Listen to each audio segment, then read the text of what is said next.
that is what President Trump is calling sexual assault allegations against new Supreme Court Justice Brett Kavanaugh. Here with me is someone who knows what it's like to be accused by the president of pulling off a hoax, and that's Stormy Daniels, and she has a new memoir out. It's titled Full Disclosure. Thank you so much for joining. It's a pleasure to finally meet you. You too. We're from the same place, from Baton Rouge. You went to high school not far from where I grew up at Park Vista. You went to Scotland. I did, Scotland by night. Years apart. I'm much older than you. You don't look it. But thank you, Stormy. Listen, the president calling Christine Blasey Ford a liar, something that he called you and your attorney. You know that all too well. Yes, I do, for sure. I know, being in the adult business for as long as I have and being a dancer, like I've been called plenty of names. But I think that when you know you're telling the truth, the worst thing you can be called is a liar. And to have somebody so powerful say that, then of course all the followers jump on and accuse you as well. And saying it's that things are a hoax when they're actually real. I did that in the opening of my show. And the reason I ask you that is because you can talk about as much of this as you want to talk about it. You don't have to talk about it at all because I understand how it is. You bravely wrote about a sexual assault in your book. You say, I was 9, I was a child, and then I wasn't. And you write that you told an adult, and the adult didn't believe you. You know what it's like when the president attacks, someone like the president attacks people. Right. It sucks when, anyone accuses you of not telling the truth or attacks you, but when someone, like in a powerful position, like in my book, it was a guidance counselor at the school that I went to, you just feel even worse. And you question yourself and, you feel hopeless. Is anyone out there listening? Is there anything I can do? I guess I don't matter. If nobody believes me, then, it definitely does something, I think, to your self-worth.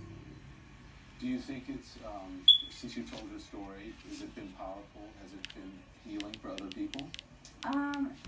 It was crazy because when the book first came out and I started getting, comments or this or that, and then I realized, oh my gosh, like there are thousands of people right now reading like these most intimate things about myself, and I was like, oh, suddenly I totally regretted like putting all that stuff in. And I went back and forth when I was writing the book. It wasn't in the first draft.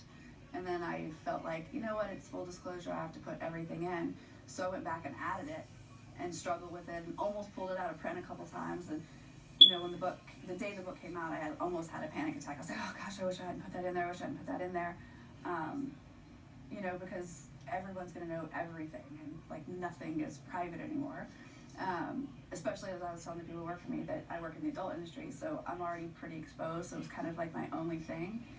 So I regretted it, and then I started getting these messages from people on, Instagram messages, email, text, like they just started flooding in person at appearances, and some of them came from people that I've known my whole life, and I didn't even know that things had happened to them, and a couple messaged me and shared their stories with me and said I was the only person that they had ever told, and it's a lot to deal with, because I don't know how to help them, except someone pointed out, you did.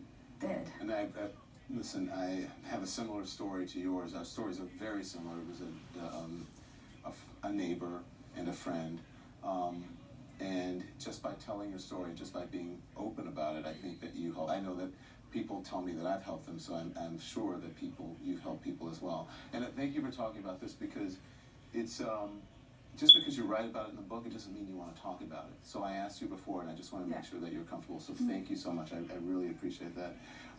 You also write in your book that you were surprised when you were out with Michael Avenatti, your attorney, how many people want to talk to him or take pictures of him or even touch him. He has gone on since he represented you to represent Julie Swetnick. He's represented parents whose kids were separated at the border. Now, he's possibly going to have a career in politics. What do you think of that?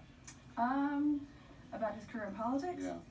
I think he's definitely cut out to be a politician. He's made a lot of difference in a lot of lives. I definitely think he's got the charisma and the smarts to do it.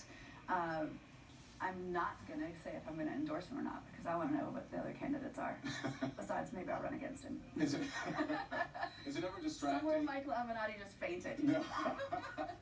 Is it ever distracting? Do you ever feel like, and what does it mean for your case of this? Do you think this affects your case? No, and you know what? That's one of the things that I read a lot, people send me messages and they think that Michael has abandoned me or I'm not important to him anymore or this or that, and we're in contact every single day, almost 3 or 4 times a day sometimes. And I will message him about other things that are going on, other problems, this or that, and oh, this person did this or that, and he always puts me first. Yeah. So you were, you said that the non-disclosure agreement that you signed is null and void. Today, the Trump's attorneys filed paperwork agreeing with you. You've already done several books now. I mean, have you ever considered just dropping the case now? When that first, a couple weeks ago, when they offered to drop it and admit it, that they weren't going to sue me for the 20 million or whatever the crazy number was. There was this brief moment where I was super excited and I felt like I'd won, but then I realized, no, that's just them chickening out. Like, I want them to admit that it was illegal and that I was bullied. Yeah. I feel like I can't really quit now. Yeah. And everybody forgets that, months ago in the beginning, I offered to return the money.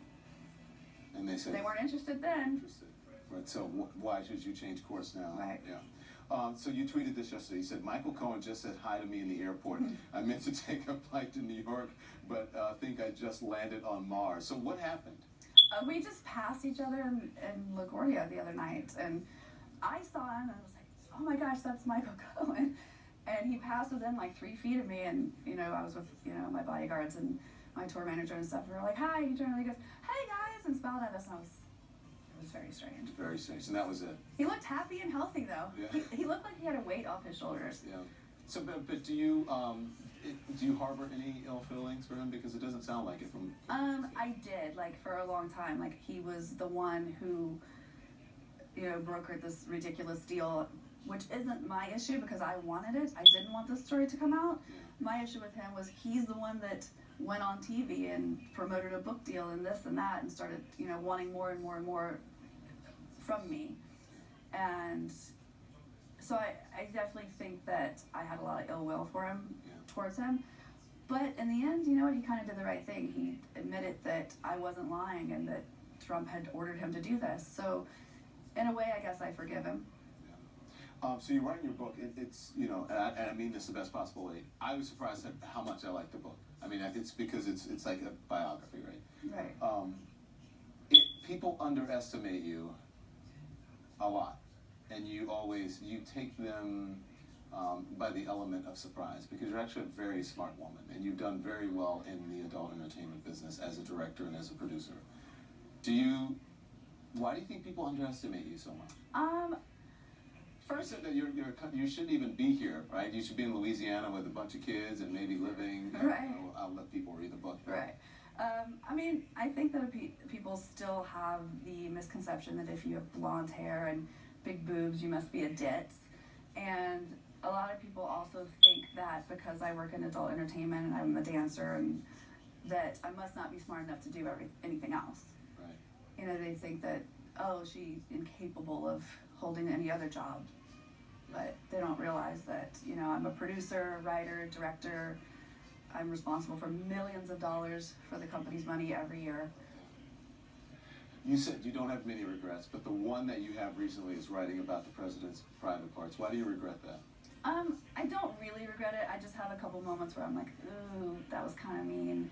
But then I look back on all the horrible things he said about other people and women, and calling women pigs, and attacking girls' weight and their looks, and then I don't feel so bad.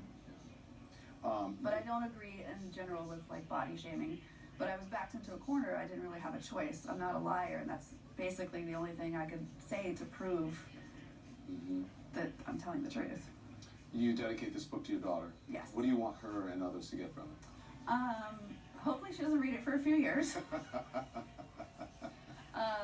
But I do hope that she reads it, and I hope that it inspires her to not only do what she thinks is right and stand up for herself, but to stay her path and follow her dreams. It's a real pleasure meeting you, and I'm enjoying the book. Thank you so much. Thank you.